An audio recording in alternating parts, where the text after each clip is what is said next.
और बात हो जाए कुछ फॉलिज के आलमी दिन के हवाले से। आज आगाही का दिन है। पाकिस्तान समेत दुनिया भर में फॉलिज के जो मर्ज़ है से आगाही के लिए इस दिन को मनाया जाता है। बुनियादी तौर पे इस दिन को मनाने का जो मकसद है वो है कि अवाम में इस मर्ज़ से बचाव के लिए शऊर को बेदार किया जा सके। फॉलिज की बुनियादी वजह ब्लड प्रेशर है, जिसकी कमी या फिर ज़्यादती हो जाए तो दिमाग को मिलने वाली जो खून की फराहमी है इसमें तातुल आ जाता है और दिमागी शरियान फटने से खून इसमें रिसने लगता है। तो फॉलिज का हमला हो जाता है उस शख्स पे जिस पे ये हमला होता है और दिमाग का कुछ हिस्से को ऑक्सीजन की सप्लाई मुतासर होती है और खून की फराहमी बंद होने के बायस फिर मरना भी इसके जो आफ्टर इफेक्ट्स हैं, जो शॉक्स हैं, उसमें शामिल है। इसके नतीजे में या तो इंसान की डेथ भी हो सकती है या फिर उसका आधा या पूरा जिस्म जो है वो मफलूज हो जाता है। तो इसी पर बात कर लेते हैं। डॉक्टर मोहम्मद अदनान असलम साहब हमारे साथ मौजूद हैं। आपको वेलकम कहेंगे पाकिस्तान मॉर्निंग में। डॉक्टर साहब, आगाज़ में ये जानना चाहेंगे कि कितनी ख़तरनाक बीमारी हो सकती है फॉलिज, और फिर आते हैं इससे बचा कैसे जा सकता है और इसके इलाज पर बात कर लेंगे। अस्सलाम वालेकुम। जी वालेकुम। बहुत शुक्रिया मुझे इनवाइट करने का। अनगिनत दरूद हो नबी अकरम सल्लल्लाहु अलैहि वसल्लम की ज़ात बाबरकत पर। स्ट्रोक या फालिज जिसकी आगाही का दिन आज 29 अक्टूबर को मनाया जा रहा है, एक अचानक से हो जाने वाली दिमागी बीमारी है जिसमें दिमाग की शरेयान या तो बंद हो जाती है और उसमें क्लॉट आ जाता है, या दिमाग की शरेयान फट जाती है और उससे खून रिसना शुरू हो जाता है।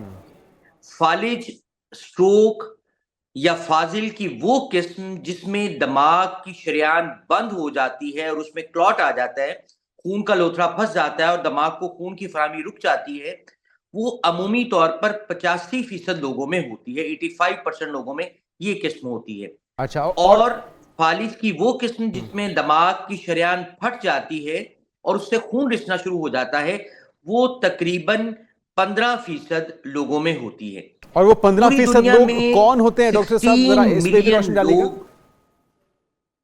जी, वो 15% लोग कौन होते हैं, जरा इस पे भी रोशनी डालिएगा। क्या वो बुजुर्ग होंगे या किसी और बीमारी का शिकार होंगे? जी मैं अर्ज करता हूं। पूरी दुनिया में 16 मिलियन लोग फालिज का शिकार हर साल होते हैं। उनमें 6 मिलियन लोगों की डेथ हो जाती है, यानी वो मौत के घाट स्ट्रोक की वजह से उतर जाते हैं, और 6 मिलियन लोग परमानेंट माजूर हो जाते हैं। हर 2 सेकंड के बाद एक स्ट्रोक का मरीज रिपोर्ट होता है इमरजेंसी डिपार्टमेंट में, और हर 6 सेकंड के बाद एक स्ट्रोक के मरीज की डेथ हो जाती है। और अगर पंजाब की बात करें तो पंजाब में हर साल 2,75,000 पेशेंट नए स्ट्रोक के रिपोर्ट हो रहे हैं। बहुत बड़ी तादाद है डॉक्टर साहब, ये आप बिल्कुल ठीक कह रहे हैं कि ये बड़ा ही मूजी मर्ज है। अब थोड़ा सा आ जाएं उन अलामात पे कि जिससे और उन रीजंस पे जिसकी वजह से ये मर्ज हो सकता है। जी, ये अमूमी तौर पर कहा जाता है कि ये ओल्ड एज की बीमारी है, यानी 50-60 साल से ज्यादा उम्र के अफराद को होती है, लेकिन ये किसी भी शख्स को जिंदगी के किसी भी हिस्से में मुतासिर कर सकती है। पहली चीज, एज कोई बार नहीं है। जो ये कंसीडर किया जाता था कि ये सिर्फ ओल्ड एज की बीमारी है, ऐसा नहीं है। ये किसी भी शख्स को जिंदगी के किसी भी हिस्से में मुतासिर कर सकती है, नंबर 1। नंबर 2, मेल्स में मोर कॉमन है एज कंपेयर टू फीमेल्स, यानी मर्दों में इसकी शरह ज्यादा है, लेकिन खवातीन में भी शुगर की शरह बढ़ गई, ब्लड प्रेशर की शरह बढ़ गई, स्मोकिंग की शरह बढ़ गई, तो उनका रिस्क भी मर्दों के हम पल्ला हो गया। ठीक है। अब ये तो वो 2 चीजें हैं, एज और जेंडर, जो हमारे इख्तियार में नहीं है, लेकिन बहुत सारी चीजें हैं जो हमारे इख्तियार में हैं।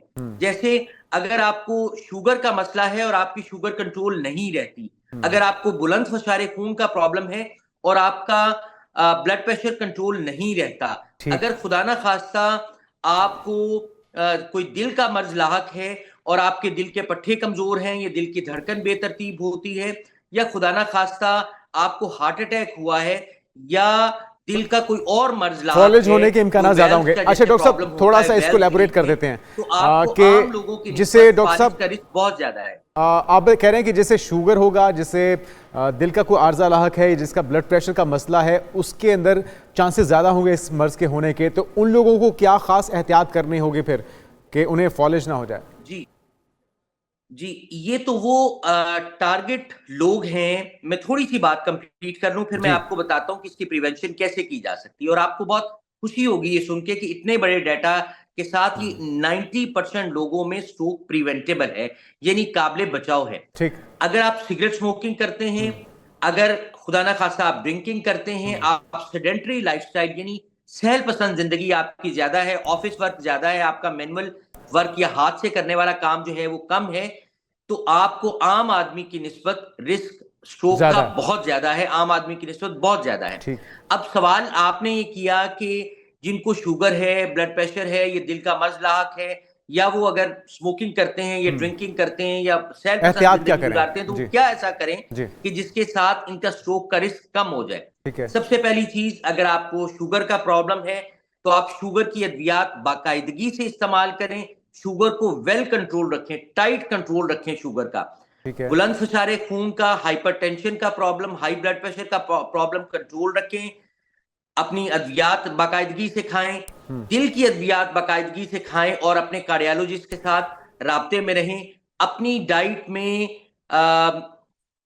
जो है सब्जियों का इस्तेमाल, सैलेड्स का इस्तेमाल, फ्रूट्स का इस्तेमाल ज्यादा करें, डेली वॉक करें, सिगरेट छोड़ दें, मुरगन गजाओं का इस्तेमाल छोड़ दें। तो खातर जमा रखिए कि आपको 90% केसेस में आपका ये स्ट्रोक प्रिवेंटेबल है, यानी कि आप अपने फालिज का रिस्क बिल्कुल ठीक है। अब डॉक्टर साहब जरा आ जाइए इलाज की तरफ, ये बात मुकम्मल करके। जी इस बात को मुकम्मल करने के बाद जरा इलाज पे आ जाइए कि क्या क्या तरीके हो सकते हैं, किस तरह से जान बचाई जा सकती है और किस तरह से नॉर्मल किया जा सकता है फॉलिज के अटैक वाले शख्स को। जी, इलाज ये है, मैं पहले अलामात बता दूं फिर मैं आपको इलाज बताता हूं। अगर खुदा ना खास्ता अचानक से आपका चेहरा एक तरफ मुड़ जाए, खुदा ना खास्ता आपको बोलने में दुश्वारी हो, खुदा ना खास्ता अचानक से आपको एक बाजू या एक टांग उठाने में दिक्कत हो, अचानक से आपका बैलेंस तवाजन बरकरार रखने में आपको मुश्किल हो, या अचानक से आपकी एक आंख की बिनाई चली जाए, तो ये 5 सिम्टम है जिसके लिए आपने फौरी तौर पर सर्विसेज हॉस्पिटल की इमरजेंसी या जनरल हॉस्पिटल की इमरजेंसी, पिंस की इमरजेंसी या म्यो हॉस्पिटल की इमरजेंसी या गंगाराम की हॉस्पिटल की इमरजेंसी आपने तशरीफ लाना है। इसके लिए एक क्लॉट बस्टर दवाई है जो कि फ्री ऑफ कॉस्ट, तकरीबन 2 लाख के अराउंड उसका एक्सपेंस है। अच्छा, free of cost government of Punjab ने वहां कोई खास इंजेक्शन है डॉक्टर साहब जिसकी आप बात कर रहे हैं?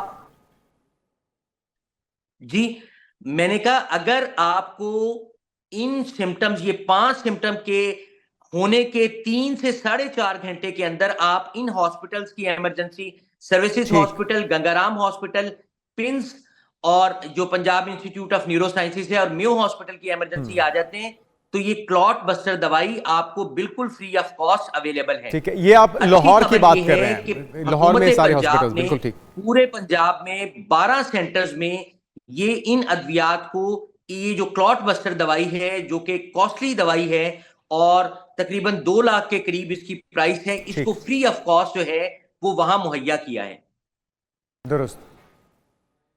सो अगर पेशेंट जो है वो 3 से 4.5 घंटे के उसमें ड्यूरेशन में वहां पहुंच जाता है, तो वो दवाई फ्री ऑफ कॉस्ट उसे वहां अवेलेबल है।